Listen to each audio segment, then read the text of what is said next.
咁一直以嚟啦，如果有睇開我影片嘅朋友啦，都知道我都分析過唔少嘅收息股。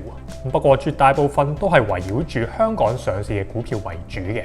不過除咗香港上市嘅收息股之外，大家其實亦可以留意下其他地區嘅收息股作為長線投資嘅選擇，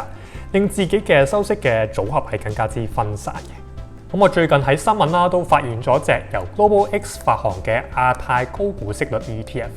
都認為佢係幾吸引嘅，咁所以啦都想喺今日嘅影片啦同大家分享下呢一隻嘅 ETF 嘅。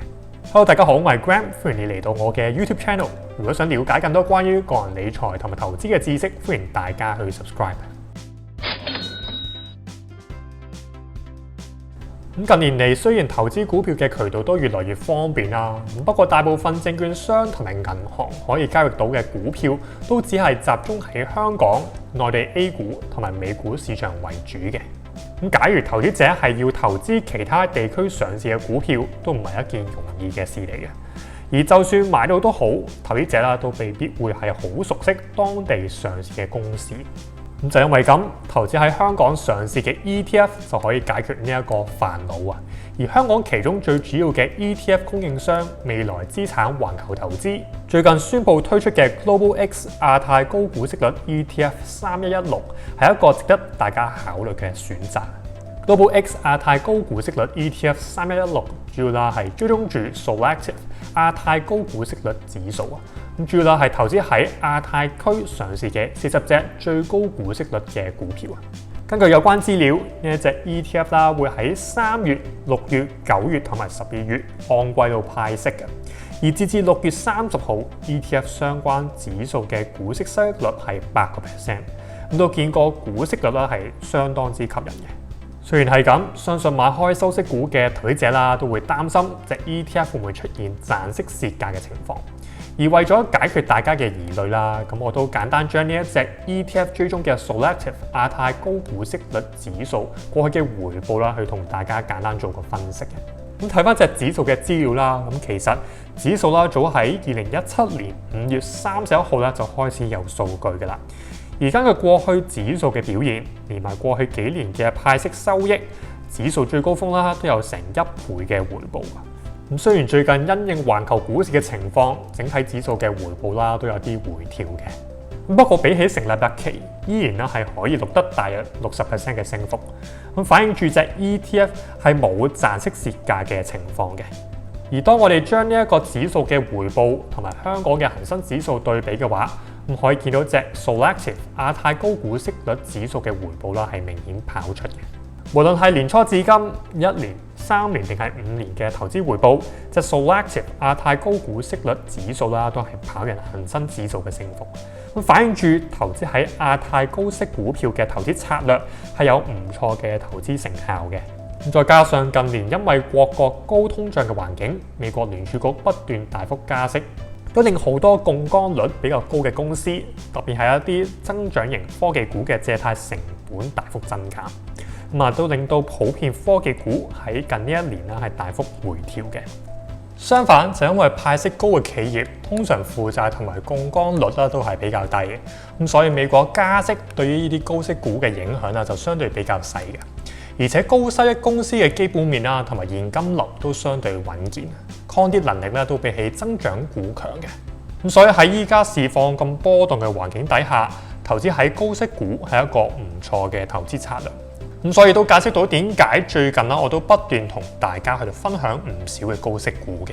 咁簡單分析完 Solactive 亞太高股息率指數嘅回報同埋投資喺高息股嘅原因之後，咁你可能會問啦，咁即係指數係點樣去到篩選嗰40隻高息嘅股票呢？根據指數嘅投資策略，指數除咗會係睇股票嘅股息率，亦會用其他嘅準則去到篩選呢啲嘅收息股嘅，去到確保指數成分股嘅質素啦同埋穩定性嘅。第一，指數成分股嘅考慮範圍只會係集中考慮澳洲、香港、日本、紐西蘭、新加坡、韓國同埋台灣上市嘅股票。我可以見到指數嘅投資範圍係橫跨亞太地區。咁對於想投資喺呢啲地區嘅投資者嚟講，ETF 啦會係一個唔錯嘅投資工具。而當我哋再詳細分析佢嘅地區比重，咁可以見到台灣、澳洲同埋韓國嘅佔比係最高嘅，咁加埋咧係佔組合超過80%咁多嘅。第二，為咗篩選穩定嘅收息股，指數啦只會係選擇一啲比較大型嘅公司作為指數嘅成分股。咁所有指數嘅成分股最少啦都要有25億港紙嘅市值，咁先會係有機會納入成分股票嘅名單。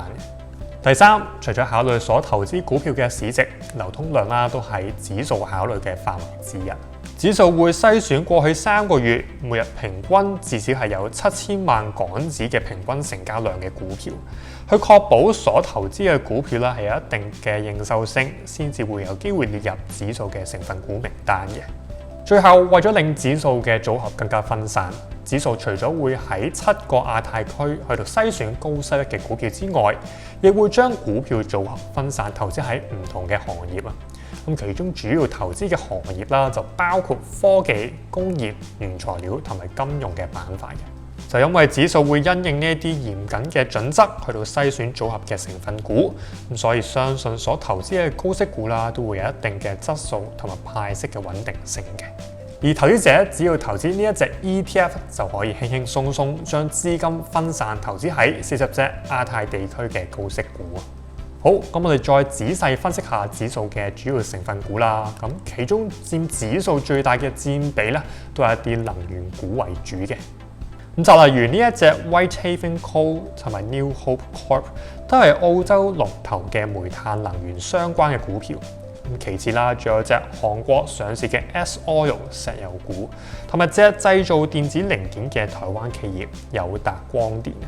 咁雖然大家未必對呢一啲公司太過熟悉啊，不過正正就係因為咁，投資者啦就更加要利用 ETF 或者基金去到幫手篩選優質嘅股票。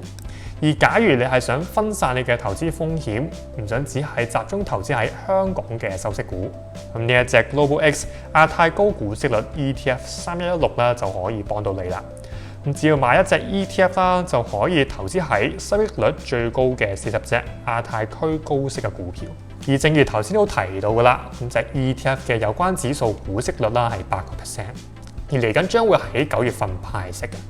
咁所以如果想收到嚟緊呢季嘅股息嘅話啦，咁就記得去到密切留意住隻 ETF 嘅最新派息消息啦。咁喺9月26日除淨日之前投資落呢一隻 ETF。好，希望今日嘅影片都幫到大家啦。咁最後，如果大家係想支持我嘅創作，同埋想收到更加多獨家嘅資訊嘅話咧，都歡迎大家啦去 join 我嘅 Patreon。咁詳細嘅資料啦都可以去翻下邊嘅 description 參考。多謝大家收睇啊！希望大家係可以 like 我條片啦 ，subscribe 我嘅 YouTube channel， 同埋 follow 我嘅 IG 同埋 Facebook account。好，今集時間差唔多啦，下集繼續和你賺。